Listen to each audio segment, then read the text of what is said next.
ತಮ್ಮೆಲ್ಲರಿಗೂ ತಿಳಿದಿರುವಂತೆ ಸಾಹಿತ್ಯ ಬೃಂದಾವನ ತಂಡ 10 ಹಲವು ಸಾಹಿತ್ಯಾತ್ಮಕ ಚಟುವಟಿಕೆಗಳನ್ನು ನಡೆಸುತ್ತಾ ಬಂದಿದೆ. ನಿಮ್ಮೆಲ್ಲರ ನಡುವಿನ ಕವಿಗಳಿಗೊಂದು ವೇದಿಕೆಯನ್ನು ಕೊಡುವ ಚೊಚ್ಚಲ ಪ್ರಯತ್ನ ಈ ಬಾರಿ ನಮ್ಮ ಸಾಹಿತ್ಯ ತಂಡ ಮಾಡಿದೆ. ಅದುವೇ ಈ ಬಾರಿಯ ವಸಂತೋತ್ಸವದ ಈ ವಿಶೇಷ ಕಾರ್ಯಕ್ರಮ ಕವಿ ಕಾವ್ಯಗೋಷ್ಠಿ. ಇದನ್ನು ಈಗ ನಡೆಸಿಕೊಡುತ್ತಿರುವವರು ಶ್ರೀಮತಿ ಶ್ರೀವಿದ್ಯಾ ಪ್ರಶಾಂತ್ ಮತ್ತು ಶ್ರೀಮತಿ ರಾಗಿಣಿ ದರ್ಶನ್. ಜೋರಾದ ಚಪ್ಪಾಳೆ ಬರಲಿ. ಈಗ ಶ್ರೀವಿದ್ಯಾ ಮತ್ತು ರಾಗಿಣಿ ಅವರನ್ನ ವೇದಿಕೆ ಮೇಲೆ ಬರಮಾಡಿಕೊಳ್ತಕ್ಕಂಥ ಸಮಯ.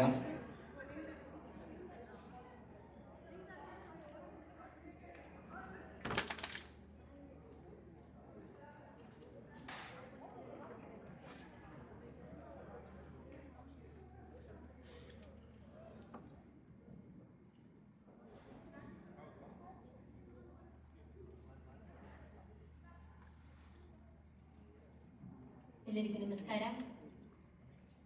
ಹೊಸ ಭರವಸೆ ಚಿಗುರುತ್ತಲಿದೆ ಎಲೆಯುದುರಿದ ಕೊಂಬೆಗೆ, ಅರಳಿ ನಗುವ ಹೂಗಳಲ್ಲಿ ಪುಟಿಯುತ್ತಲಿದೆ ನಂಬಿಕೆ. ಎಲ್ಲರಿಗೂ ಪರಾಭವ ನಾಮ ಸಂವತ್ಸರದ ಯುಗಾದಿಯ ಹಾರ್ದಿಕ ಶುಭಾಶಯಗಳು. ಹೇಮಂತ ಋತುವಿನ ಚಳಿಯ ಪ್ರಖರತೆಯಿಂದ ನಲುಗಿರುವ ನಾವು ಈಗ ಹುಮ್ಮನಸೆಯಿಂದ ನವಚೇತನದೊಂದಿಗೆ ವಸಂತನ ಆಗಮನವನ್ನು ಇಲ್ಲಿ ಈ ವಸಂತೋತ್ಸವದೊಂದಿಗೆ ಆಹ್ಲಾದಿಸುತ್ತಿದ್ದೇವೆ ಎಂದರೆ ತಪ್ಪಾಗಲಾರದು ಅಲ್ಲವೇ? ಈ ಶುಭ ಸಂದರ್ಭದಲ್ಲಿ ಸಂಕಲ್ಪ ತಂಡದ ಸಾಹಿತ್ಯ ಬೃಂದಾವನ ಸಮಿತಿಯಿಂದ ಕನ್ನಡದ ನವೋದಯ ಕವಿಗಳಾದ ಶ್ರೀ ಡಿ.ವಿ. ಗುಂಡಪ್ಪ ಹಾಗೂ ಶ್ರೀ ಪೂತಿ ನರಸಿಂಹಾಚಾರ್ ಇವರ ಸ್ಮರಣಾರ್ಥ ಆಯೋಜಿಸಿರುವಂತಹ ಇಂದಿನ ಕವಿ ಕಾವ್ಯಗೋಷ್ಠಿ ಕಾರ್ಯಕ್ರಮಕ್ಕೆ ತಮ್ಮೆಲ್ಲರನ್ನು ಆತ್ಮೀಯವಾಗಿ ಸ್ವಾಗತಿಸುತ್ತಿದ್ದೇವೆ.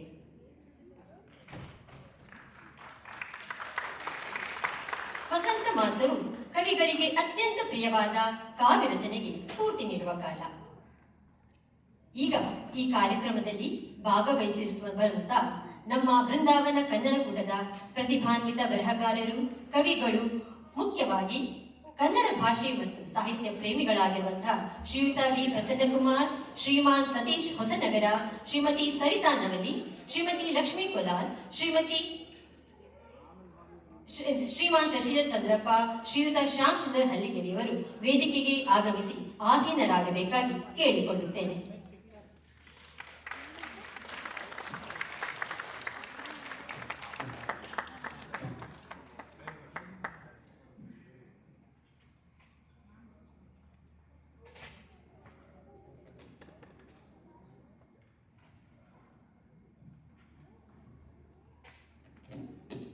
ಧನ್ಯವಾದಗಳು. ಸಾಹಿತ್ಯ ಬೃಂದಾವನ ಸಮಿತಿಯು ಕಳೆದ 22 ವರ್ಷಗಳಿಂದ ಕನ್ನಡ ಭಾಷೆ ಮತ್ತು ಸಾಹಿತ್ಯವನ್ನು ಉಳಿಸಿ ಬೆಳೆಸುವ ನಿಟ್ಟಿನಲ್ಲಿ ಅವಿರತವಾಗಿ ಕಾರ್ಯನಿರ್ವಹಿಸಿದೆ. ಆ ಪ್ರಕಾರವಾಗಿ ನಮ್ಮ ಈ ಬೃಂದಾವನ ಕನ್ನಡ ಕೂಟದ ಹವ್ಯಾಸಿ ಬರಹಗಾರರಿಗಾಗಿ ಹಾಗೂ ಉದಯೋನ್ಮುಖ ಕವಿಗಳಿಗಾಗಿ ವೇದಿಕೆಯನ್ನು ಕಲ್ಪಿಸಬೇಕೆಂಬ ನಿಟ್ಟಿನಿಂದ ಈ ಕಾರ್ಯಕ್ರಮವನ್ನು ಹಮ್ಮಿಕೊಂಡಿದ್ದೇವೆ.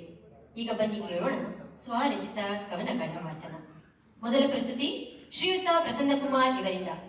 ನಮ್ಮ ಈ ಬೃಂದಾವನ ಕನ್ನಡ ಕೂಟದ ಸಂಸ್ಥಾಪಕ ಅಧ್ಯಕ್ಷರಾಗಿ ಇದರ ಬೆಳವಣಿಗೆಯ ಮಹಾನ್ ಶಕ್ತಿಯಾಗಿ ಇಂದಿಗೂ ವಿಶ್ವಸ್ತ ಮಂಡಳಿಯ ಮುಖ್ಯ ಸದಸ್ಯರಾಗಿ ನಮ್ಮೆಲ್ಲರ ಮಾರ್ಗದರ್ಶಕರಾಗಿ ಸದಾ ಸಮಾಜದ ಒಳಿತಿಗಾಗಿ ಸಕ್ರಿಯವಾಗಿ ಶ್ರಮಿಸುತ್ತಿದ್ದಾರೆ.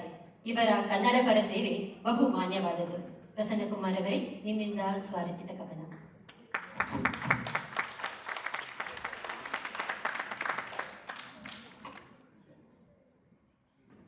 ಎಲ್ರಿಗೂ ನಮಸ್ಕಾರ. ಸುಮಧುರ ಸ್ನೇಹ ಸಮ್ಮಿಲನ ನಮ್ಮಿ ಬೃಂದಾವನ. ಬೃಂದಾವನ ನ್ಯೂಜೆರ್ಸಿಯ ಕನ್ನಡಿಗರಿಗೆ ನಲ್ಮೆಯ ತಾಣ. ಬೆಳೆಯುತ್ತಿದೆ, ಬೆಳಗುತ್ತಿದೆ, ನೀಡುತ್ತ ಸದ್ಭಾವನ. ಕರ್ನಾಟಕದ ಕಲೆ ಸಂಸ್ಕೃತಿಗಿದು ಚಂದನವನ. ಕಳೆದ 10 ಸಮಿತಿಗಳು ಮಾಡುತ್ತಿದ್ದವನು ನಂದನವನ. ಸಣ್ಣ ಪುಟ್ಟ ಚಿಣ್ಣರಿಗಿದು ಬಾಲಭವನ. ಕಲೆ, ನೃತ್ಯ, ನಾಟಕಗಳ ಸಂಮೋಹನ. ಸಾಹಿತ್ಯ, ಸಂಗೀತ, ಸಂಸ್ಕೃತಿಯ ಸಮ್ಮಿಲನ. ಸಕಲರಿಗಿದು ಹೆಮ್ಮೆಯ ಕಲಾನಿಕೇತನ. 21 ವರ್ಷಗಳ ಹಿಂದೆ ಬೃಂದಾವನ ಜನನ. ಇದರ ಏಳಿಗೆಗಾಗಿ ಶ್ರಮಿಸಿತು ಹಲವಾರು ಜೀವನ. ಸಕಲ ಸ್ವಯಂ ಸೇವಕರಿಗಿದೋ ನನ್ನ ನಮನ. ಪ್ರೀತಿ ಬಾಂಧವ್ಯ ಬೆಸೆಯುತ್ತ ಆದಿತೀಗ ಪರಮ ಪಾವನ. ಅಪಾರ ವೃದ್ಧರಾದಿಯಾಗಿ ಎಲ್ಲರ ಈ ಬೃಂದಾವನ ಸುಮಧುರ ಸ್ನೇಹ ಸಮ್ಮಿಲನದ ಸುಂದರ ತಾಣ. ಮಕ್ಕಳು ಮೊಮ್ಮಕ್ಕಳಿಗಾಗಿ ಒಂದುಗೂಡಿ ಬೆಳೆಸೋಣ ನಮ್ಮೆಲ್ಲರ ನಲುಮೆಯ ಒಲುಮೆಯ ನಮ್ಮಿ ಬೃಂದಾವನ.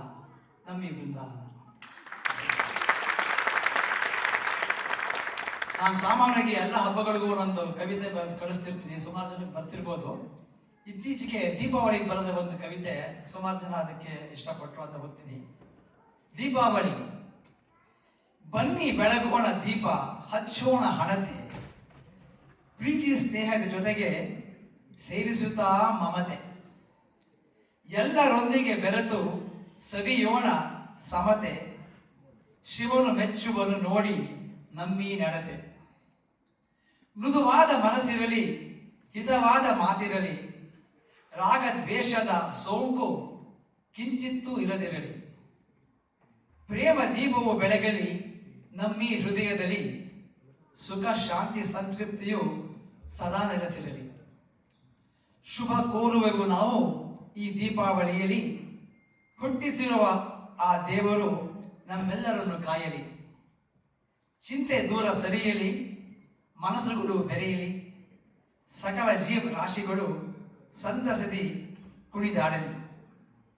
ನಿಮಗೆ ಬೆಳಕಿನ ಹಬ್ಬದ ಹಾರ್ದಿಕ ಶುಭಾಶಯಗಳು. ಪ್ರೀತಿಯಿಂದ ಕೋರುವ ಸಂತೃಪ್ತಿ ನಿವಾಸಿಗಳು. ನನ್ನ ಎರಡು ಕಮಲಗಳು. ಧನ್ಯವಾದಗಳು. ನಮಸ್ಕಾರ. ಧನ್ಯವಾದಗಳು ಪ್ರಸನ್ನ ಅವರೇ. ನಿಮ್ಮದು ತುಂಬ ಚೆನ್ನಾಗಿತ್ತು. ಕಲೆ, ನೃತ್ಯ, ಸಂಮೋಹನ, ನೀವು ಹೇಗೆ ಇದರ ಬೃಂದಾವನವನ್ನು ಬೆಳೆಸಿದಿರಿ ಮತ್ತೆ ಉಳಿಸೋಕ್ಕೆ ಪ್ರಯತ್ನ ಪಡೋಣ ನಾವೆಲ್ಲ. ಮುಂದಿನ ಸ್ವರಚಿತ ಕವನವನ್ನು ಪ್ರಸ್ತುತಪಡಿಸಲು ಶ್ರೀಮಾನ್ ಸತೀಶ್ ಹೊಸನಗರ ಇವರು ನಮ್ಮ ಬೃಂದಾವನ ಕನ್ನಡ ಕೂಟದ ಸೌರಭ ತಂಡದ ಅಧ್ಯಕ್ಷರವರು. ಈಗ ಪ್ರಸ್ತುತ ಸಾಲಿನಲ್ಲಿ ವಿಶ್ವಸ್ತ ಮಂಡಳಿಯ ಸದಸ್ಯರಾಗಿ ಈ ಕನ್ನಡ ಕೂಟದ ಬೆಳವಣಿಗೆಗೆ ಕೈ ಜೋಡಿಸಿದ್ದಾರೆ. ಅಷ್ಟೇ ಅಲ್ಲದೆ ದರ್ಪಣ ಮಾಸಪತ್ರಿಕೆಯ ಮುಖ್ಯ ಸಂಪಾದಕರಾಗಿಯೂ ಕಾರ್ಯನಿರ್ವಹಿಸುತ್ತಿದ್ದಾರೆ. ಜೊತೆಗೆ ಈ ಬಾರಿ ಅಕ್ಕಾ ಸಂಸ್ಥೆ ತನ್ನ 25ನೇ ವರ್ಷದ ರಜತ ಮಹೋತ್ಸವವನ್ನು ಬಹಳ ಸಂಭ್ರಮದಿಂದ ಆಯೋಜಿಸುತ್ತಿದೆ. ಇದರ ಆಡಳಿತ ಮಂಡಳಿಯ ಪದಾಧಿಕಾರಿಯಾಗಿಯೂ ಕನ್ನಡಮ್ಮನ ಸೇವೆಗೈಯುತ್ತಿದ್ದಾರೆ. ಹೀಗೆ ಸಕ್ರಿಯವಾಗಿ ಕನ್ನಡ ಪರ ಕಾರ್ಯತಂತ್ರಗಳನ್ನು ತಮ್ಮನ್ನು ತಾವು ತೊಡಗಿಸಿಕೊಂಡಿರುವ ಸತೀಶ್ ಅವರ ಕವನಗಳನ್ನು ಕೇಳೋಣ ಬನ್ನಿ.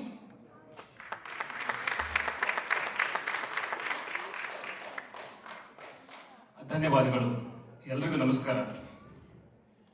ಈ ಕ್ಯಾಪಿಟಲಿಸಮ್ನಲ್ಲಿ ಕೆಲಸ ಮಾಡಿಕೊಂಡು ಟೆಕ್ನಾಲಜಿನಲ್ಲಿ ಒದ್ದಾಡಿಕೊಂಡು ಆ ಕಡೆ ಈ ಕಡೆ ಕಾರ್ ಓಡಿಸ್ಕೊಂಡು ಒಂದು ಜೀವನ ಅಂತ ಏನು ಸಾಗಿಸ್ತೀವೋ ಆ ಹೊತ್ತಲ್ಲೂ ಕೂಡ ಒಂದು ಕಾವ್ಯ ಅಂತ ಹುಟ್ಟಬೇಕಾದ್ರೆ ಒಂದು ಸೆನ್ಸಿಬಿಲಿಟಿ ಇರಬೇಕು, ಒಂದು ಸೆನ್ಸಿಟಿವಿಟಿ ಇರಬೇಕು ಅಂತ.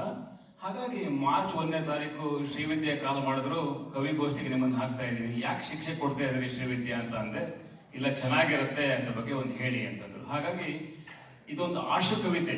ಕಾವ್ಯ ಅಂದರೆ ಏನು ಅಂತ. ಕಾವ್ಯ ಎಂದರೆ ಹೀಗೆ: ಮುಷ್ಟಿಯಲ್ಲಿ ಕಟ್ಟಿಕೊಂಡು ಕಷ್ಟದಲ್ಲಿ ದೂಡಿಕೊಂಡು ಎದೆಯ ಅಂತರಾಳದೊಳಗೆ ಹುದುಗಿಕೊಂಡ ಭಾವನೆಗಳು, ಹೇಳಲಾಗದ ಹೇಳದಿರಲಾಗದ ಅನೇಕ ಅದಮ್ಯ ಚೇತನಗಳು. ಕಾವ್ಯ ಎಂದರೆ ಹೀಗೆ: ತನ್ನ ತಾನು ಬಣ್ಣಿಸಿ ಇದಿರ ಎದುರು ಹಳಿಯದೆ, ಹಳೆಯದನ್ನ ಕೊಳೆಯ ಬಿಡದ, ಮೊಳಕೆ ಒಡೆಯುವುದನ್ನು ಕಾದ, ಒಮ್ಮೊಮ್ಮೆ ಹತಾಶ ಭಾವನೆಯಲ್ಲಿ ನೊಂದ ಒಂದಿಷ್ಟು ಪದಪುಂಜಗಳ ಸಾಲು. ಕಾವ್ಯ ಎಂದರೆ ಹೀಗೆ: ತನ್ನ ನೋಟವೆಲ್ಲ ಸತ್ಯ, ಅನ್ಯ ನೋಟವೆಲ್ಲ ಮಿಥ್ಯ, ತಾನು ತನ್ನ ಜೊತೆಗೆ ಇದ್ದು ಒಂಟಿ ಪಯಣವೆಂದುಕೊಂಡು ಚಿಕ್ಕ ಪಯಣಕ್ಕೆ ಬಲು ದೂರದ ಲೇಪನ ಮಾಡುವ ವಸ್ತು ವಿಷಯಗಳ ವಿಸ್ಮಯ. ಕಾವ್ಯ ಎಂದರೆ ಹೀಗೆ, ಅನತಿ ದೂರದ ಆಕಾಶವನ್ನ ಕತ್ತೆತ್ತಿ ನೋಡಿಕೊಂಡು ಕೆಳಗಿನ ಬಿರು ಭೂಮಿಯನ್ನ ಸವಕಳಿ ಅಂದುಕೊಂಡು ತಾನು ತೊಟ್ಟ ಬಟ್ಟೆಯೇ ಬಣ್ಣ, ಉಳಿದವರು ತನ್ನ ಕಣ್ಣ ಅಳತೆಯಲ್ಲಿ ನೋಡಿ ನಿಮೀಲನ ಮಾಡುವ ಒಂದು ಚಿತ್ರ ಸಂಚಯ. ಕಾವ್ಯ ಎಂದರೆ ಹೀಗೆ, ಅದೇನೇನೋ ಹೇಳಿಕೊಂಡರೂ ಹೊರಬರಲಾಗದ, ಅದೆಲ್ಲೋ ಅವಿತುಕೊಂಡು ಪ್ರಚುರಪಡಿಸಲಾಗದ, ಕಂಡು ಕಾಣಿಸಿದರೂ ಇಂದ್ರಿಯಗಳಿಗೂ ಮಿಗಿಲಾದ ಭಾವನೆಗಳ ಸರಮಾಲೆ. ಕಾವ್ಯ ಎಂದರೆ ಹೀಗೆ, ಕೇವಲ ಕೆಲವು ಜನ ಮಾತ್ರ ರಸಾಸ್ವಾದ ಮಾಡಿ ತಿಂದುಂಡು ರುಚಿ ನೋಡಿ ತಮ್ಮ ತಮ್ಮ ಆಂತರ್ಯದಲ್ಲೇ ಕರಗಿ ತೇಲಾಡಿ ಕಂಡು ಉಂಡು ಅರಗಿಸಿಕೊಳ್ಳಬಹುದಾದ ಒಂದು ಸುಂದರ ಪ್ರಪಂಚ. ಕಾವ್ಯ ಎಂದರೆ ಹೀಗೆ, ಅದು ತಾಯಿ ಮಗುವ ಬಾಂಧವ್ಯದಂತೆ ಸರಳವಾದುದು, ಪ್ರೇಮಿಕ ಪ್ರಿಯಕರನ ಪ್ರಪಂಚದಂತೆ ವಿರಳವಾದುದು, ಹಗುರವಾಗಿ ಮೇಲೆ ಏರಿ ಭಾರದ ಮಳೆ ಮೋಡದಂತೆ ಸುರಿದು ಹರಿದು ಬೆಳೆದು ತೊಳೆದು ಸರಳ ವಿರಳವನ್ನೆಲ್ಲ ಹರಳುಗಟ್ಟಿ ಮಿಳಿತವಾದುದು. ಕೊನೆಯಲ್ಲಿ ಈ ಕಾವ್ಯವೆಂದರೆ ಹೀಗೆ, ನಮ್ಮ ನಿಮ್ಮ ನಡುವೆ ಹೀಗೆ ಕೊಂಡಿಯಾಗಿ ಮನದ ಮಂಡಿಗೆಯನ್ನೆಲ್ಲ ದಂಡಿಯಾಗಿ ಮೆಂದುಕೊಂಡು ಮೆಲುಕು ಹಾಕುವ ಸುಂದರ ಸಂಜೆಯಾದುದು. ಕಾವ್ಯವೆಂದರೆ ಹೀಗೆ, ಮುಷ್ಟಿಯಲ್ಲಿ ಕಟ್ಟಿಕೊಂಡು ಕಷ್ಟದಲ್ಲಿ ದೂಡಿಕೊಂಡು ಎದೆಯ ಅಂತರಾಳದೊಳಗೆ ಹುದುಗಿಕೊಂಡ ಭಾವನೆಗಳು, ಹೇಳಲಾಗದ ಹೇಳದಿರಲಾಗದ ಅನೇಕ ಅದಮ್ಯ ಚೇತನಗಳು. ನಮಸ್ಕಾರ. ಧನ್ಯವಾದಗಳು ಸತೀಶ್ ಅವರೇ. ಕಾವ್ಯದ ವಿವಿಧ ಮುಖಗಳನ್ನ ತುಂಬಾ ಸುಂದರವಾಗಿ ವರ್ಣಿಸಿದ್ರಿ. ಮುಂದಿನ ಸ್ವರಚಿತ ಕವನ ವಚನ ಶ್ರೀಮತಿ ಸರಿತಾ ನವಲಿ ಇವರಿಂದ.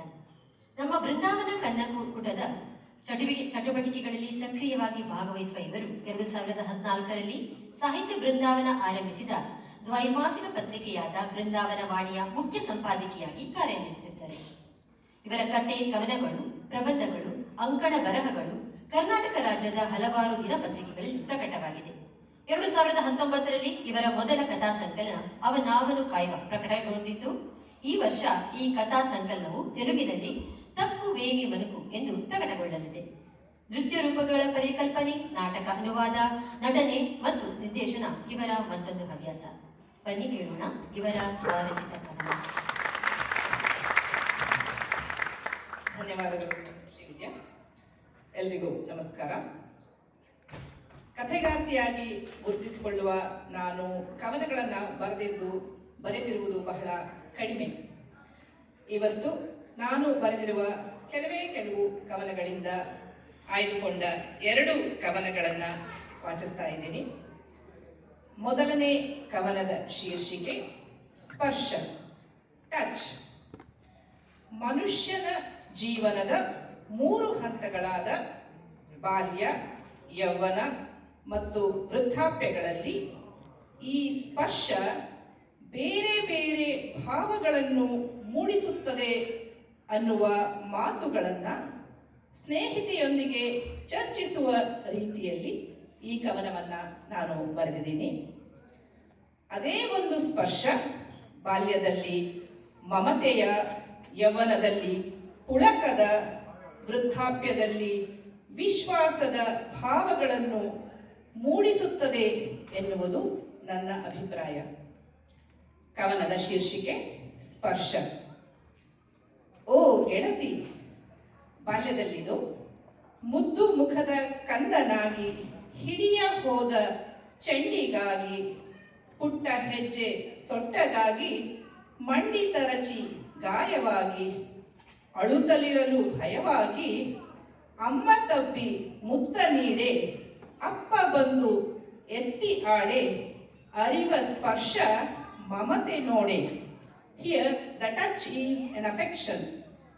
ಇನ್ನು ಯೌವನದಲ್ಲಿ ಕನಸು ಮನಸ್ಸು ತುಂಬಿ ಹೋಗಿ, ಮುದವ ಕೊಡುವ ವೀಣೆಯಾಗಿ, ಮದನ ಬಿಟ್ಟ ಬಾಣತಾಗಿ, ಎದೆಯು ಬಯಸೆ ಪ್ರೀತಿಗಾಗಿ ಶುಭಗಳಿಗೆ ಯೋಗವಾಗಿ ಅವಳು ನಾಚಿ ಕೈಯ ನೀಡೆ ಅವನು ಮೆಚ್ಚಿ ಜೊತೆಯಗೂಡೆ ಅರಿವ ಸ್ಪರ್ಶ ಪುಳಕ ನೋಡೆ.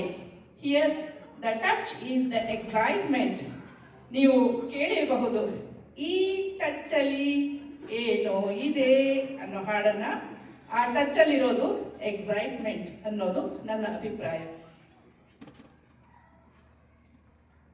ಇನ್ನು ವೃದ್ಧಾಪ್ಯದಲ್ಲಿ ಶಕ್ತಿಗುಂದಿ ಕೃಶವಾಗಿ ಬೆನ್ನು ಬಾಗಿ ದೇಹ ತೂಗಿ ಕಣ್ಣು ಮಂಜು ಮಸುಕಾಗಿ ಕಾಲು ನಡುಗಿ ಗೋಡೆಗೊರಗಿ ಆಸರೆಯ ಊರಿಗೋಲಿಗಾಗಿ ಅರಸೆ ಊರಿಗೋಲಿಗಾಗಿ ಮಗನು ಕೈಯ ಆಸರೆ ನೀಡೆ ಮಗಳು ತಾಯ ಅಕ್ಕರೆಯ ಕೊಡೆ ಅರಿವ ಸ್ಪರ್ಶ ನಂಬುಗೆ ನೋಡೆ. Here the touch is the trust, belief are the faith. ನನ್ನ ಮಕ್ಕಳು ನನಗೆ ಆಸರೆಯಾಗಿರುತ್ತಾರೆ ಎಂಬ ನಂಬಿಕೆ, ವಿಶ್ವಾಸವನ್ನ ವೃದ್ಧಾಪ್ಯದ ಸ್ಪರ್ಶದಲ್ಲಿ ಕಾಣಬಹುದು. ನನ್ನ ಎರಡನೇ ಕವನ, ಇದರ ಶೀರ್ಷಿಕೆ ಇಳೆಯ ಬೆಳೆ ಅಂತ. ಇಳೆ ಅಂದರೆ ಭೂಮಿ, ಹಾರ್ವೆಸ್ಟ್. ಇದು ಆಂಗ್ಲ ಕವಿ ಹರಾಲ್ಡ್ ಮನ್ರೋ ಅವರ ಕವನದ ಅನುವಾದ. ಬಹಳ ಅರ್ಥಪೂರ್ಣವಾದ ಕವನ. ಇಳೆಯ ಬೆಳೆ. ಓಹ್, ಅದೇಕೆ ಇಷ್ಟು ಕಷ್ಟಪಡುವಳೋ ಇಳೆ, ತನ್ನ ಮಡಿಲ ಕುಡಿಗಳನ್ನು ಹುಲುಸಾಗಿ ಬೆಳೆಸಲು, ತನಗಾಗಿ ಪ್ರತಿಫಲ ಬಯಸದ ಒಡಲು. ಮೌನ ಧರಿಸುವುದು ಹಸಿದವರು ಅನ್ನವಾಗಿ ಕೊಳ್ಳಲು ಮಾರಲು. ಆಭಾರಿಗಳು ನಾವು ಈ ಬಗೆಯ ಚಿಂತನೆಗೆ, ಇಳೆಯ ನಿಷ್ಪಕ್ಷಪಾತ ಮತ್ತು ಕರುಣೆಯ ವರ್ತನೆಗೆ.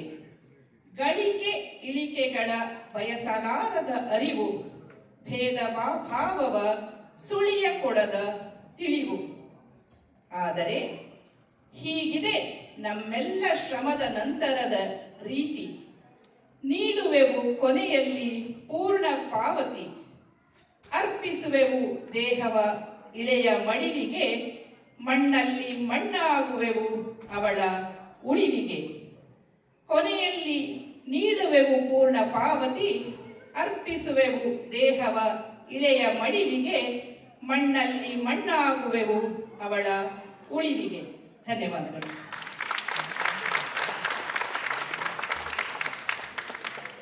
ಧನ್ಯವಾದಗಳು ಸರಿತಾ ನವಲಿ ಅವರೇ. ನಿಮ್ಮ ಸ್ಪರ್ಶ ಟಚ್ಡ್ ಅವರ್ ಹಾರ್ಟ್. ಅರ್ಥಪೂರ್ಣವಾದ ಇಳೆಯ ನಿಜವಾಗಲೂ ಎಷ್ಟು ಸುಂದರ. ತುಂಬಾ ಧನ್ಯವಾದಗಳು. ಈಗ ನಿಮ್ಮ ಮುಂದೆ ತಮ್ಮ ಸ್ವರ ರಚಿತ ಕವನವನ್ನು ಪ್ರಸ್ತುತಪಡಿಸಲು ಬರುತ್ತಿದ್ದಾರೆ ಶ್ರೀಮಾನ್ ಶಶಿಧರ್ ಚಂದ್ರಪ್ಪ. ಶ ಚಂದ್ರ ಎಂಬ ಕಾವ್ಯನಾಮದಿಂದ ಹಾಸ್ಯ ತುಂಬಿದ ಪ್ರಾಸ ಕವಿತೆಗಳನ್ನು ಬರೆಯುವುದು ಇವರ ಹವ್ಯಾಸ. ಅರ್ಥಪೂರ್ಣವಾದ ಚುಟಕಗಳನ್ನು ಕ್ಷಣಾರ್ಧದಲ್ಲೇ ಬರೆಯುವ ಚಾಣಾಕ್ಷತೆ ಹೊಂದಿರುವ ಇವರು ಪ್ರಾಸ ಕವಿತೆಯ ನೂತನ ಹೊತ್ತಿಗೆಯೊಂದನ್ನು ಬಿಡುಗಡೆಗೆ ಸಜ್ಜಾಗಿದ್ದಾರೆ. ಈ ವರ್ಷದ ದೀಪಾವಳಿಯ ಸಂದರ್ಭದಲ್ಲಿ ಮಾರುಕಟ್ಟೆಯಲ್ಲಿ ಲಭ್ಯವಾಗಲಿದೆ. ಇವರ ಈ ಕವನ ಸಂಕಲನಗಳ ಪುಸ್ತಕದ ಅನಾವರಣಕ್ಕೆ ಶುಭ ಹಾರೈಸುತ್ತಾ ಕೇಳೋಣ ಶ ಚಂದ್ರ ಅವರ ಸ್ವರಚಿತ ಕವನ. ನಮಸ್ಕಾರ ಎಲ್ರಿಗೂ. ನನ್ನ ಹೆಸರು, ಈಗ ಇಂಟ್ರೊಡಕ್ಷನ್ ಕೊಟ್ಟಿದ್ದಾರೆ, ನಾನು ಕೊಡೋದು ಬೇಡ, ಆದರೂ ಒಂದ್ಸಲ ಹೇಳ್ಬಿಡ್ತೀನಿ. ನನ್ನ ಹೆಸರು ಶಶಿಧರ್ ಚಂದ್ರಪ್ಪ ಅಂತ. ನನ್ನ ಕಾವ್ಯನಾಮ ಶಾ ಚಂದ್ರ. ಯಾಕೆಂದರೆ ನನ್ನ ಹೆಸರಿನಲ್ಲಿ 26 ಲೆಟ್ರ್ ಬರುತ್ತೆ. ಸೊ ಹಾಗಾಗಿ ಸಿಂಪಲ್ ಆಗಿ ಶಾ ಚಂದ್ರ ಅಂತ ಇಟ್ಕೊಂಡಿದ್ದೀನಿ. ಸೊ ಏನಪ್ಪ ಅಂದರೆ ಸೀದಾ ಮ್ಯಾಟ್ರಿಗೆ ಬಂದ್ಬೇಡ.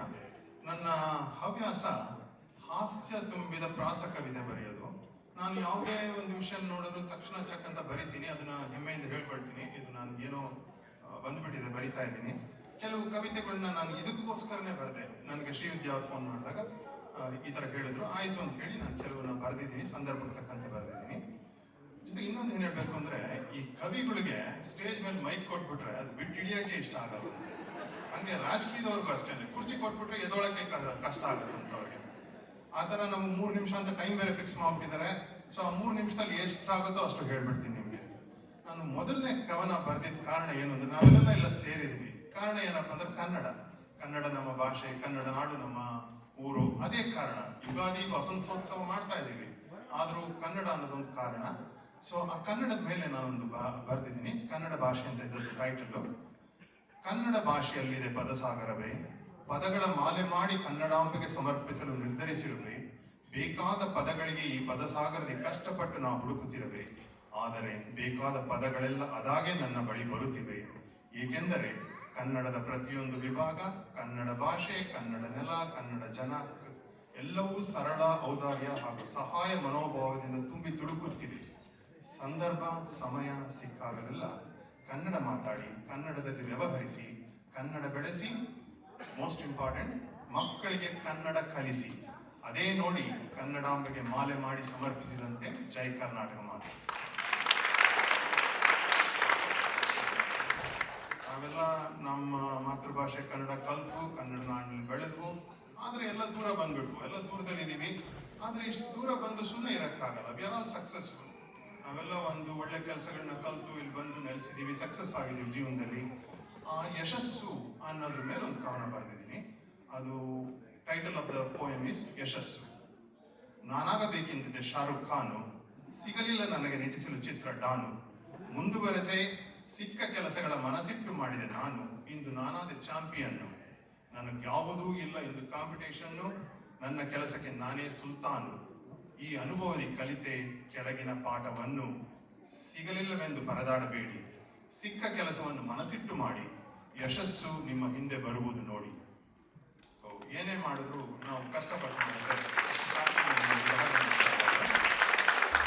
ಈಗ ಜೀವನದಲ್ಲಿ ಯಶಸ್ಸಾದ್ರು, ಇಷ್ಟು ದೂರ ಬಂದು ಯಶಸ್ಸು ಕಂಡು ಅಲ್ಲಿ ನಮ್ಮ ದೇಶಗಳಲ್ಲಿ, ನಮ್ಮ ಊರುಗಳಲ್ಲಿ ಇದ್ರೆ ಇಲ್ಲ ಅಂತಲ್ಲ, ಆದ್ರೆ ಇಲ್ಲಿ ಬಂದಿದ್ದೀವಿ, ಎಲ್ಲ ಸೇರಿದ್ದೀವಿ. ಯಶಸ್ಸು ಅನ್ನೋದೇನೋ ನೋಡುದು. ಆದ್ರೆ ಯಶಸ್ಸು ನೋಡ್ತಾ ನೋಡ್ತಾ ನೋಡ್ತಾ ನಮ್ಗೆ ವಯಸ್ಸಾಗೋಯ್ತು, ಟೈಮ್ ಕಳೆದೋಯ್ತು. ಆಗ ಒಂದಿನ ನಾನು ಹೀಗೆ ಯೋಚನೆ ಮಾಡ್ತಾ ಇದ್ದೆ, ಎಷ್ಟೋ ವರ್ಷಗಳಾಗೋಯ್ತಪ್ಪ ಇಲ್ಲಿ ಬಂದು ಅಂತ. ಹಿಂಗೆ ಸುಮ್ಮನೆ ತಲೆ ಮೇಲೆ ಕೈ ಆಡಿಸ್ದೆ, ತಲೆಯಿಂದ ಕೂದಲೇ ಕಾಣಿಸ್ತಾ ಇದೆ. ಏನಪ್ಪ ಮಾಡೋದು, ಏನಾರು ಒಂದು ಸೊಲ್ಯೂಷನ್ ಬೇಕಲ್ಲ ಇದಕ್ಕೆ ಅಂತ ಒಂದು ಸೊಲ್ಯೂಷನ್ ಹಿಡಿದೆ. ಏನ್ ಜೀವನದಲ್ಲಿ ಏನಕ್ಕಪ್ಪ ಉದ್ದೇಶ ಬರೆದಿರೋದಂದ್ರೆ, ಜೀವನದಲ್ಲಿ ಏನೇ ಕಷ್ಟ ಬಂದ್ರು ಅದಕ್ಕೆ ಸೊಲ್ಯೂಷನ್ ಅನ್ನೋದಿದೆ ಅನ್ನೋದ್ರ ಒಂದು ಎಕ್ಸಾಂಪಲ್ ಆಗಿ ಇದನ್ನ ತಗೊಂಡು ನಾನು ಇದನ್ನ ಕವನ ಬರೆದೆ. ಅದು ಓದ್ತೀನಿ. ಪರಿಹಾರ ಭಾಗ 1 ಅಂತ. ಇದು ಬಹಳಷ್ಟು ಭಾಗಗಳು ಬರೆದಿದ್ದೀನಿ. ಇಲ್ಲಿ ಓದೋದು 1 ಅಥವಾ 2 ಓದ್ತೀನಿ. ಮಿಕ್ಕಿದನ್ನ ನನ್ನ ಪುಸ್ತಕದಲ್ಲಿದೆ, ಅದನ್ನ ಹೇಳ್ತೀನಿ ನಿಮ್ಗೆ ನೆಕ್ಸ್ಟ್ ರಿಲೀಸ್ ಆದಾಗ. ಸೊ ಈಗ ಪರಿಹಾರ ಭಾಗ 1 ಓದ್ತೀನಿ. ಉದ್ದ ತಲೆ ಕೂದಲಿನ ಹುಡುಗರನ್ನು ನೋಡಿದರೆ ಜ್ಞಾಪಕ ಬರುವುದು ನನಗೊಂದು. ಬಾಲ್ಯದಲ್ಲಿ ನನ್ನ ತಂದೆ ತಾಯಿ ಹೇಳುತ್ತಿದ್ದರು, ನಿನ್ನ ಉದ್ದ ತಲೆ ಕೂದಲು ಇರುವುದೇ ದೇವರ ಮುಡಿಗೆಂದು. ಯೌವನದಲ್ಲಿ ಗೊತ್ತಾಯಿತು, ನಿನ್ನ ಉದ್ದ ತಲೆ ಕೂದಲು ಇರುವುದು ಕ್ಷೌರಿಕನಿಗೆಂದು.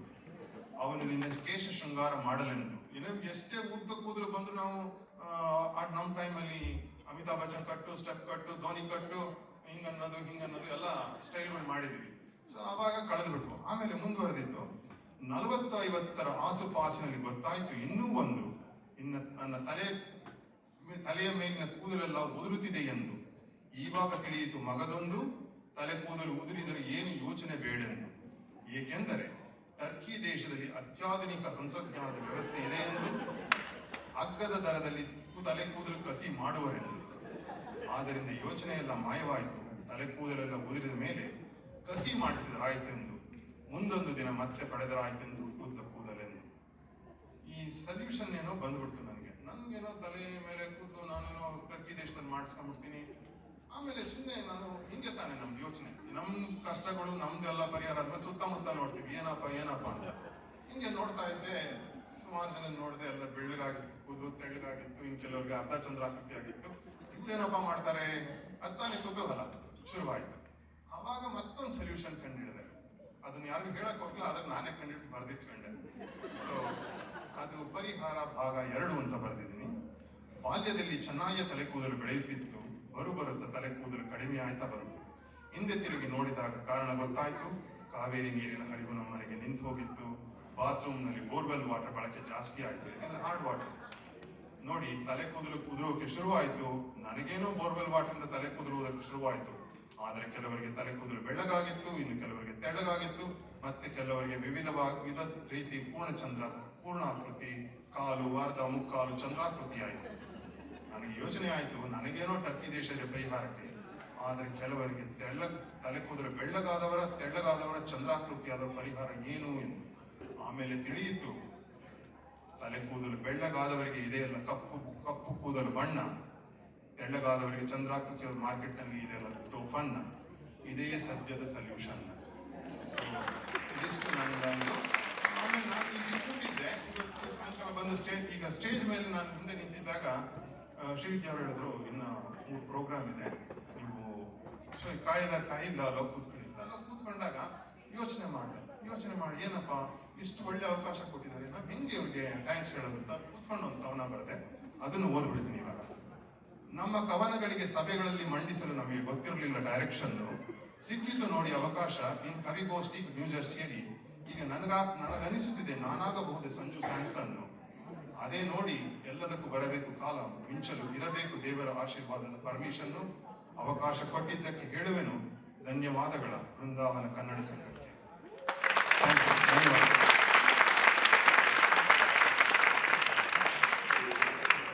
ತುಂಬಾ ಅರ್ಥಪೂರ್ಣವಾದ ಕವನದ ಸಾಲುಗಳು ಶರತ್ಚಂದ್ರ ಅವರೇ, ಧನ್ಯವಾದಗಳು. ಈಗ ತಮ್ಮ ಕವನದ ಸಾಲುಗಳನ್ನು ವಾಚಿಸಲು ಬರುತ್ತಿದ್ದಾರೆ ಶ್ರೀಮತಿ ಲಕ್ಷ್ಮೀ ಕೋಲಾರ್. ಇವರು ಅಪ್ಪಟ ಕನ್ನಡ ಸಾಹಿತ್ಯ ಪ್ರೇಮಿ, ಉತ್ತಮ ಬರಹಗಾರ್ತಿ ಅಷ್ಟೇ ಅಲ್ಲದೆ ನಮ್ಮ ಈ ಬೃಂದಾವನ ಕನ್ನಡ ಕೂಟದ ದ್ವೈಮಾಸಿಕ ಪತ್ರಿಕೆ ಬೃಂದಾವನ ವಾಣಿಯ ಸಂಪಾದಕೀಯ ತಂಡದಲ್ಲಿದ್ದು ಕನ್ನಡಮ್ಮನ ನೈಜ ಸೇವೆ ಸಲ್ಲಿಸಿದವರು. ಕೇಳೋಣ ಬನ್ನಿ ಶ್ರೀಮತಿ ಲಕ್ಷ್ಮೀ ಕೋಲಾರ್ ಅವರಿಂದ ಸ್ವರಚಿತ ಕವನ. ಎಲ್ಲರಿಗೂ ನಮಸ್ಕಾರ. ಮಾರ್ಚ್ ತಿಂಗಳು ಬಂದರೆ ಎಲ್ಲ ಮಹಿಳಾ ದಿನಾಚರಣೆ ಅಂತ ಎಲ್ಲರೂ ಸಂಭ್ರಮಿಸ್ತೀವಿ. ಇನ್ನೂ ನಡೀತಾನೆ ಇದೆ. ಮಾರ್ಚ್ 10 ಆದ್ಮೇಲೆ ಇನ್ನು ಮಹಿಳಾ ದಿನಾಚರಣದ ಸಮಾರಂಭ ನಡೀತಾನೆ ಇದೆ ಎಲ್ಲ ಕಡೆನೂ. ಆ ಸಂದರ್ಭದಲ್ಲಿ ನಾನು ಒಂದು ಯೋಚನೆ ಬಂತು ನನಗೆ. ಒಂದು ಮಹಿಳೆ, ನಾವು ಹೆಣ್ಮಕ್ಳು ಅಂದರೆ ತುಂಬ ಮಾತಾಡೋದು, ಹರಟೆ ಹೊಡೆಯೋದು ಎಲ್ಲ ಜಾಸ್ತಿ. ಕೆಲವರು ಸುಖ ಹಂಚ್ಕೋತಾರೆ, ಕೆಲವರು ದುಃಖಗಳನ್ನು ಹಂಚ್ಕೋತಾರೆ.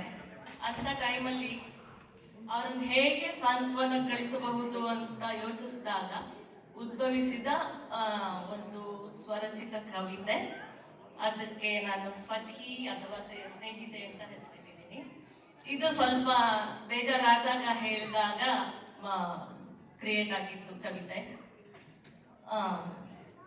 ಮರೆಯಬೇಡ ನೀನು ಬಲಿಷ್ಠವಂತೆ ಎಂದು, ಕಾಣದಿರು ನೀನು ನಿನ್ನ ಕನಿಷ್ಠ ಬಿಲ್ಲೆ ಎಂದು, ಸವಿಯುತ್ತಿರು ನೀನು ನಿನ್ನ ಭೂತಕಾಲವನ್ನು, ಭೂಗತ ಮಾಡದಿರು ನಿನ್ನ ನಿತ್ಯ ಭವಿಷ್ಯವನ್ನು. ಓ ಗೆಳತಿ, ಓ ನನ್ನ ಸಖಿ, ಕರೆಯದಿರು ನೀನು ನಿನ್ನ ಕಣ್ಣು ಕಾಣದವರನ್ನು, ಬೆರೆಯುತ್ತಿರು ಇನ್ನು ನಿನ್ನ ಬೆರೆತು ಬದುಕ ಕಲಿಸಿದವರನ್ನು. ಯುದ್ಧವಾದ ಬದುಕಿಗೆ, ತೀರದ ವ್ಯಾಮೋಹಕ್ಕೆ ತಿಲಾಂಜಲಿಯ ನಿತ್ತಿ ನಡೆಯುತ್ತಿರು ನೀ, ಓ ಗೆಳತಿ, ಓ ನನ್ನ ಸಖಿ. ಧನ್ಯವಾದಗಳು.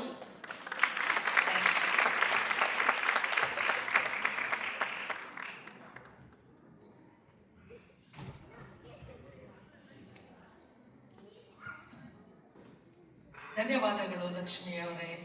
ನೀವು ಒಬ್ಬರೇ ಇವಾಗ ಮಾರ್ಚ್ ತಿಂಗಳು ಮಹಿಳೆಯರಿಗೆ ಶುಭಾಶಯಗಳು ಹೇಳುತ್ತಾರೆ. ಎಲ್ಲರೂ ಕವನಗಳನ್ನು ಕೇಳಿದರು, ನೀವು ಮಹಿಳೆಯರನ್ನು ಗುರುತಿಸಿದಿರಿ, ಅದಕ್ಕೆ ನಿಮಗೆ ತುಂಬ ಧನ್ಯವಾದಗಳು. ಇಂದಿನ ಕೊನೆಯ ಕವನ ವಾಚನ ಶ್ರೀಮಾನ್ ಶ್ಯಾಮ್ ಸುಂದರ ಹರಗೇರೆ ಇವರಿಂದ. ಸಾಹಿತ್ಯ ಮತ್ತು ಸಂಗೀತ ಎರಡು ಇವರ ಒಡನಾಡಿಗಳೆಂದರೆ ತಪ್ಪಾಗಲಾರದು. ಇವರು ಹಲವಾರು ಕನ್ನಡ ಕವಿಗಳ ರಚನೆಗಳನ್ನು ಸಂಯೋಜಿಸಿ ತಾವೇ ಸ್ವತಃ ಸಂಗೀತ ನೀಡಿ ಕವನಗಳಿಗೆ ದನಿಯಾಗಿದ್ದಾರೆ. ಅಷ್ಟೇ ಅಲ್ಲದೆ ಹಲವಾರು ಕವನಗಳನ್ನು ಸ್ವತಃ ತಾವೇ ಬರೆದು ಸ್ವರ ಸಂಯೋಜಿಸಿ ಹಾಡಿರುವ ಶ್ರೇಯಸ್ಸು ಇವರದು. ಬನ್ನಿ ಕೇಳೋಣ ಶ್ಯಾಮ್ ಸುಂದರ್ ಅವರ ಸ್ವರಚಿತ ಕವನ. ಧನ್ಯವಾದಗಳು ರಾಗಿಣಿ ಅವರಿಗೆ. ನಾನೇನು ದೊಡ್ಡ ಕವಿ ಅಲ್ಲ, ನನ್ನ ಹಾಡುಗಳಿಗೆ ನಾನು ಸಾಹಿತ್ಯ ಕೆಲವು ಬರೆದಿದ್ದೇನೆ. ಅದರಲ್ಲಿ 2 ಕೃತಿಗಳನ್ನು ನಾನು ಮೊದಲನೇದು ಧಾವಂತದ ಬದುಕು ಅಂತ. ಧಾವಂತ ಅಂದರೆ ಫಾಸ್ಟ್ ಪೇಸ್ ಲೈಫ್. ಓಡ್ತಾ ಇರ್ತೀವಿ ನಮ್ಮ ಲೈಫ್ನಲ್ಲಿ. ಆ ಲೈಫ್ನ ಬಗ್ಗೆ ಒಂದು ಸಣ್ಣ ಕವನ ಇದೆ. ಧಾವಂತದ ಬದುಕು ಇದು, ಇಲ್ಲಿಲ್ಲ ಸಮಯ. ಧಾವಂತದ ಬದುಕು ಇದು, ಇಲ್ಲಿಲ್ಲ ಸಮಯ. ಸವೆಯಲೇಬೇಕು ನೀ ನಿನ್ನ ಬದುಕಿನ ದಾರಿಯ. ಧಾವಂತದ ಬದುಕು ಇದು, ಇಲ್ಲಿಲ್ಲ ಸಮಯ. ಅವರ್ಯಾರು ಬರಬಲ್ಲರು ನಿನ್ನೊಡನೆ ಗೆಳೆಯ. ನಿನ್ನನ್ನಾವೆಯ ಪಥಕ್ಕೆ ನೀನೇನೆ ಒಡೆಯ. You are the captain of your own ship ಅಂತ. ನಿನ್ನನ್ನಾವೆಯ ಪಥಕ್ಕೆ ನೀನೇನೆ ಒಡೆಯ. ಧಾವಂತದ ಬದುಕು ಇದು, ಇಲ್ಲಿಲ್ಲ ಸಮಯ. ಮನ ಬಿಚ್ಚಿ ಮಾತಾಡು ಸಾಗಲಿ ನಿನ್ನನ್ನಾವೆ. ಹರಿಯುವ ನುಡಿಗೇಕೆ ಅಣೆಕಟ್ಟು ಕಟ್ಟುವೆ. ಸಾಮಾನ್ಯ ನದಿಗೆ ಅಣೆಕಟ್ಟು ಕಟ್ಟಿವಿ, ಇಲ್ಲಿ ನುಡಿಗೆ ಅಣೆಕಟ್ಟು ಕಟ್ಟಬೇಡ ಅಂತ. ಚೆನ್ನಾಗಿ ನಿರಂತರವಾಗಿ ಮಾತಾಡೋ, ಯಾವುದಕ್ಕೂ ಹೆದರಬೇಡ ಅಂತ. ಹರಿಯುವ ನುಡಿಗೇಕೆ ಅಣೆಕಟ್ಟು ಕಟ್ಟುವೆ. ನಿನ್ನ ನೆರಳಲ್ಲಿ ನೀನು ಬದುಕುವುದು ತರವೇ. ಬಿಚ್ಚಿ ಬಿಡು ಹಿಂಜರಿಕೆಯ ಆ ನಿನ್ನ ಅರಿವೇ. ಧಾವಂತದ ಬದುಕು ಇದು, ಇಲ್ಲಿಲ್ಲ ಸಮಯ. ಬದುಕು ಸುಂದರ ಚಿತ್ರ, ವರ್ಣಗಳ ಇಂದ್ರಛಾಪ. ಇಂದ್ರಛಾಪ ಅಂದ್ರೆ ಕಾಮನ್ ಬಿಲ್ಲು. ಬದುಕು ಸುಂದರ ಚಿತ್ರ, ವರ್ಣಗಳ ಇಂದ್ರಛಾಪ. ಕಳಚಿ ಬಿಡುವ ನಿನ್ನ ಕಪ್ಪು ಬಿಳುಪಿನ ರೂಪ. ಸ್ವಪ್ನಗಳ ಬದುಕಿಗೆ ತೋರು ನೈಜತೆಯ ದಾರಿದೀಪ. ನಿನ್ನ ಚಿತ್ರಕ್ಕೆ ನೀನೆ ಹಚ್ಚು ಬಣ್ಣದ ಲೇಪ. ಬ್ಲ್ಯಾಕ್ ಅಂಡ್ ವೈಟ್ ಬೇಡ, ನಿನ್ನ ಚಿತ್ರ ಬ್ಲ್ಯಾಕ್ ಅಂಡ್ ವೈಟ್ ತಗೊಂಡು ಅದಕ್ಕೆ ಯಾವ ರೀತಿ ಬಣ್ಣ ಬೇಕೋ ಆ ರೀತಿ ನೀನೇ ಹಚ್ಕೋ, ನಿಮ್ಗೆ ಯಾರು ಹಚ್ಚಲ್ಲ. ಅದು ಧಾವಂತದ ಬದುಕು ಇದು, ಇಲ್ಲಿಲ್ಲ ಸಮಯ. ಇದು ಧಾವಂತದ ಬದುಕು ಅಂತ.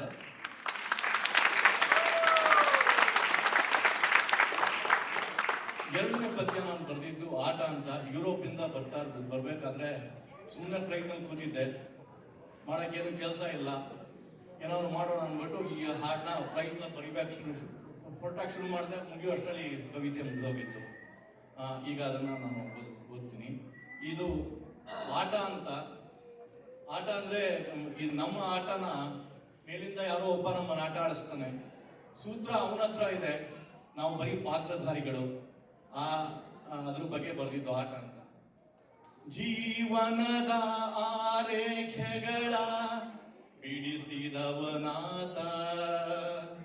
ಗೋಚು ಗೋಚಿನ ಸೂತ್ರವ ಹಿಡಿದು ನಡೆಸುವವನಾತ. ಸಂಘರ್ಷಗಳ ನಾಟಕ ಹೆಣೆದು ಪಾತ್ರವ ನಮಗಿತ್ತ. ಒಂದು ಪಾತ್ರವ ನಮಗಿತ್ತ. ಸುಖದುಯ್ಯಾಲೆಯ ಉನ್ಮಾದದಲ್ಲಿ ನಿನ್ನನ್ನು ಮರಿಬೇಡ. ಕಾರ್ಪಣ್ಯಗಳ ಸಂಘರ್ಷದಲ್ಲಿ ಬದುಕನ್ನು ಜರಿಬೇಡ. ತೊಗಲಿನ ಬೊಂಬೆಯು ನೀನು, ಬಣ್ಣವ ಬಳಿಯೋನು ಅವನು. ಬರೀ ತೊಗಲಿನ ಬೊಂಬೆ, ಬಣ್ಣ ಹಾಕೋನು ದೇವರು. ತೊಗಲಿನ ಬೊಂಬೆಯು ನೀನು, ಬಣ್ಣವ ಬಳಿಯೋನು ಅವನು. ಹೇ ಪಾತ್ರವ ನಿರ್ವಹಿಸು, ನಿನ್ನಯ ಪಾತ್ರವ ನಿರ್ವಹಿಸು. ನಿನ್ನಯ ಪಾತ್ರವ ನಿರ್ವಹಿಸು.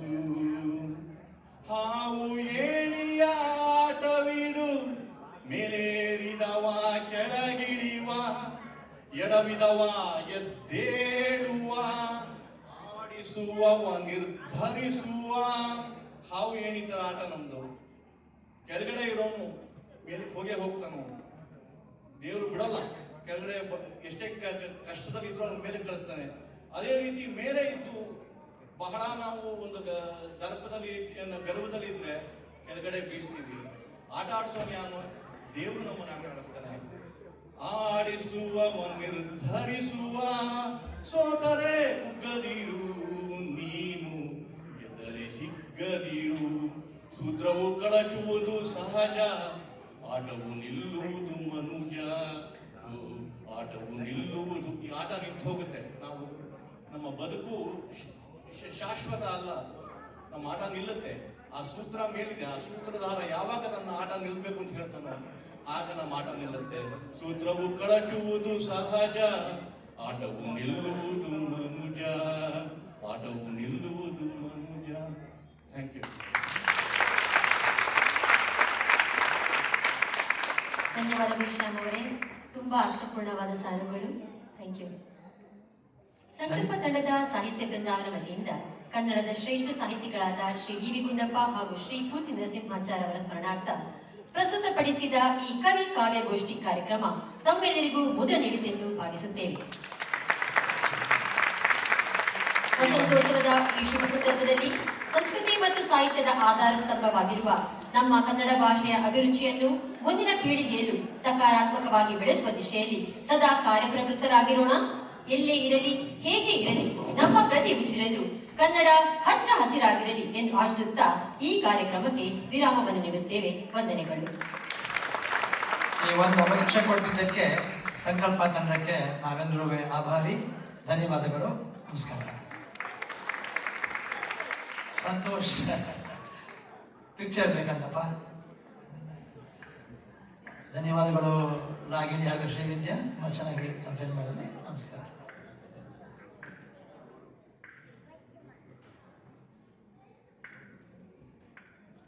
ಎಲೆಮರೆಯ ಕಾಯಿಯಂತೆ ಇರುವ ಕವಿಗಳ ಸುಸಮ್ಮೇಳನ, ಎಲೆಮರೆಯ ಕಾಯಿಯಂತೆ ಇರುವ ಕವಿಗಳ ಸುಸಮ್ಮೇಳನ, ಇವರಿಂದ ಮೂಡಿ ತಿಂದು ಅದ್ವಿತೀಯ ವಾಚನ.